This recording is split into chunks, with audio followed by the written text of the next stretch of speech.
حضرت عمر दिन को तख्ते हुकूमत पे बैठते थे और उनका तख्त को सोने जबरजद का नहीं था, मस्जिद नबवी की चटाई थी और सारा दिन वहां बैठ के लोगों की बातें सुनते। और जब रात के अंधेरे गहरे होते उमर भेष बदल के मदीने की गलियों का गश्त करते। कहा तुम्हारे घर से धुआं निकल रहा है और बच्चे रो रहे हैं, उनको खाना क्यों नहीं देती? कहने लगी उमर की जान को रो रही। उमर के पांव तले से जमीन निकल गई। कहा क्या हुआ? कहा 3 दिन से हमारे यहां खाने के लिए कुछ नहीं है, रोजाना बच्चे रोते हैं और मैं हंडिया के अंदर पत्थर डाल करके नीचे से आग डालती रहती हूं कि बच्चे इंतजार कर करके सो जाएंगे, कम वक्त सो भी नहीं रहे और वो पत्थर पकेंगे भी क्या, और मैं उमर की जान को रो रही हूं। हजरत उमर का कलेजा दहलने लगा। फौरन पलटे, वापस बैतुल माल में आए, घी का एक कनस्तर लिया, आटे की बोरी ली, मिर्च मसाला जात बहुत कुछ उठाया, अपने कंधे पे रखा, बोरी अपनी कमर पे लादी।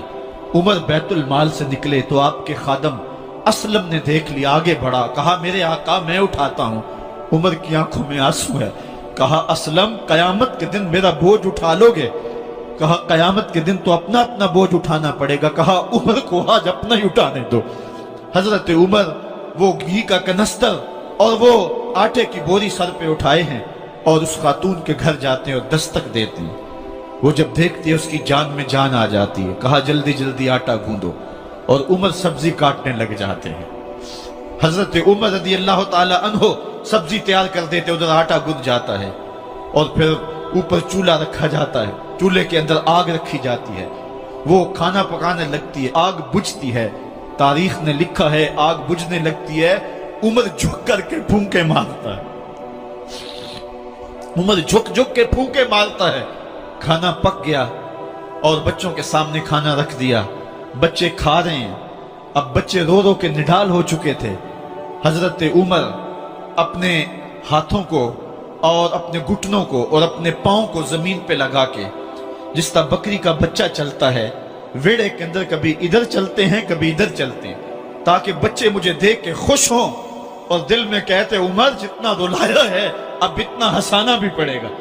तो कभी उमर अमीरुल मोमिनीन, ये मैं किसी आज के जो है वो लोगों के वोटों पे मुंतखब होने वाले हुक्मरान की कहानी नहीं सुना रहा, मैं उस उमर की कहानी सुना रहा हूं जो 23 लाख मुरब्बा मील का हुक्मरान है, आधी दुनिया का बादशाह है।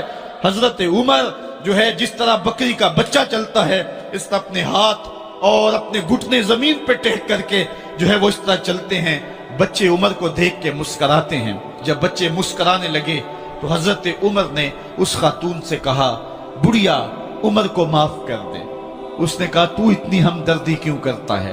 कहा उमर बेचारा बड़ा फंसा हुआ है, फिक्र है उसको यरमूक को, फुस्तात हुलवान की, जब फतह है मिस्र तो तैयारी है ईरान की, आते जाते वफद से मुलाकात भी करता होगा और शब को मालूम हालात भी करता होगा, कांटों में उलझी हुई बेचारे की जान है, नींद उसको भी आती है, आखिर वो इंसान है, मेरी बहन उमर को माफ कर दे।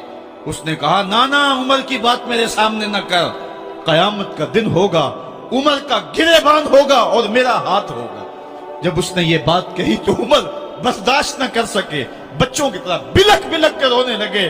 कहा वो बदनसीब उमर तेरे सामने है, आज ही कहला जो कहना है, कयामत के दिन मुझे माफ रखना। उसने कहा तू उमर है? कहा बदनसीब उमर तेरे सामने खड़ा हूं। मेरे उमर कहते हैं अगर दजला के किनारे एक बकरी का बच्चा भी प्यासा मर गया उसका हिसाब भी उमर से लिया जाएगा। हजरत उमर निकले यरूशलेम में, एक ऊंट है एक गुलाम है, कभी वो सवार होता है कभी आप बारी मुकर्रर की है। जब करीब पहुंचे यरूशलेम के तो उमर की बारी नकेल पकड़ने की और गुलाम की बारी ऊपर सवार होने की आ गई। गुलाम ने कहा आका मैं मर्जी से अपनी बारी छोड़ता हूं, आप आ जाएं, दुश्मनों के मफतूहा इलाके में आ रहे हैं, ताजा ताजा इलाका फतह हुआ है, इस्लाम की शान और शौकत जाहिर हो। उमर ने कहा इस्लाम की शान और शौकत ऐसे जाहिर नहीं होती है, अपनी बारी पे तुम बैठोगे, अपनी बारी पे मैं बैठूंगा। लोग मुंतजर खड़े हैं, दूर से जब देखा कहा इसकी हैबत से कांपते थे हम, ये तो कोई हबशी लगता है, रंग काला है, होंठ मोटे हैं, इससे तो ज्यादा हसीन इसका गुलाम है जो आगे आगे चल रहा है। حضرت ابو عبیدہ نے کہا دھوکہ کھا رہے ہو، ہمارا آقا وہ نہیں ہے جو اونٹنی کے اوپر سوار ہے، ہمارا آقا وہ ہے جو لگام تھامے آگے آگے چل رہا ہے۔ حضرت عمر رضی اللہ تعالیٰ عنہ کو آگے بڑھ کے جابیہ کے مقام پہ حضرت ابو عبیدہ بن جراح نے استقبال کیا، تو حضرت عمر آگے بڑھے اور انہوں نے آگے بڑھ کر کے حضرت ابو عبیدہ کے دونوں کندھوں پہ ہاتھ رکھا، اور سنو حضرت عمر نے کیا کہا لا الہ الا اللہ انا کنا اذل قوم فاعزنا اللہ بالاسلام، کہا کہ لا الہ الا اللہ، اے ابو عبیدہ بن جراح، ہم ایک ذلیل قوم تھے اور اللہ نے ہمیں اسلام کی وجہ سے عزت عطا کی ہے۔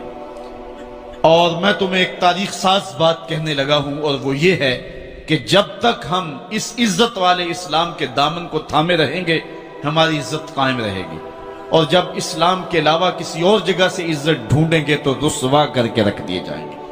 یہ ہے وہ خلاصہ جو حضرت عمر نے امتوں کے عروج و زوال کا بیان کیا ہے۔ اس امت کو جو خیرات ملی ہے تخت و تاج کی، وہ پینٹاگون سے نہیں ملی، وہ واشنگٹن سے نہیں ملی، وہ وائٹ ہاؤس سے نہیں ملی، وہ محمد عربی کے جوڑوں کا صدقہ ملی ہے۔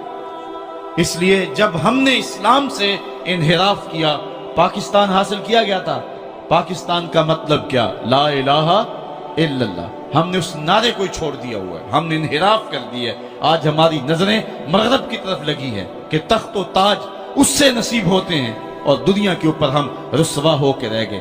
ہماری پستی، ہماری زبوحالی، ہماری ذلت کا سبب یہ ہے کہ جس جگہ سے ہمیں عزت ملی تھی ہم نے وہ مرکز ہی چھوڑ دیا ہے۔ اس مرکز حیات کو، اس مرکز زندگی کو، اس مرکز عزت کو ہم نے چھوڑ دیا ہے، اور دنیا کے اوپر ہم رسوا ہو رہے ہیں۔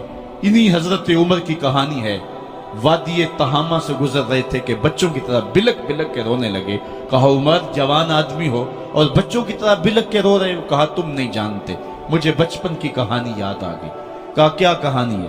کہا یہی عرض تہامہ تھی، میرے باپ خطاب نے مجھے 5 اونٹ دیے تھے، کہا انہیں لائن میں کھڑا کرو سیدھا، میں آگے والا سیدھا کرتا تھا، پیچھے والا ٹیڑھا ہو جاتا، پیچھے والا سیدھا کرتا، آگے والا ٹیڑھا ہو جاتا۔ میرے باپ خطاب نے مجھے بڑا مارا۔